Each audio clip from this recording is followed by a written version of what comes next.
Hi, I'm Richard Himmelfarb. I'm an associate professor of political science at Hofstra University. The RNC was interesting, and it was very much unlike other Republican conventions. First thing that you noticed when you went there was how few of the party's establishment figures were there. John Kasich, the governor from Ohio, did not attend the convention that was occurring in Cleveland.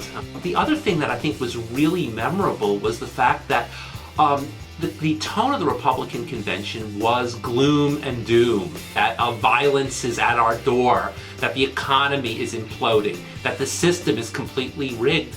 This is the kind of message that you tend to get at a Democratic convention. This year, we had two Hofstra students who went to the Republican convention, and we had two Hofstra students who went to the Democratic convention. And it's a pretty extraordinary thing. It's an opportunity to see how American politics works firsthand.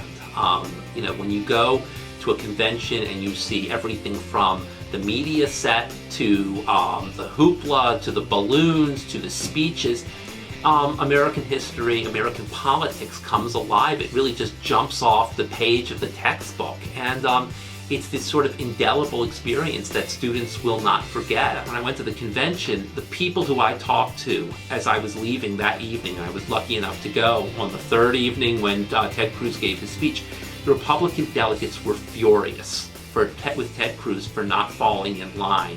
What Ted Cruz was trying to do, of course, was he was trying to position himself for 2020.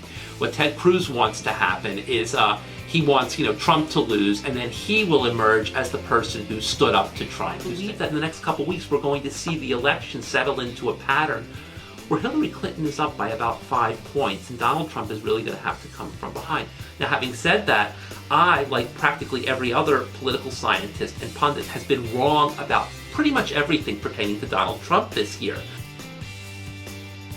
Hofstra did what it's done in the last two debates. It stepped right up to the plate and said, we're going to do it. As far as I know, we're going to be the first campus, Hofstra will be the first campus ever to have 3 consecutive presidential debates. There's so many wonderful things going on with faculty, with students. This gives people an opportunity to see it all.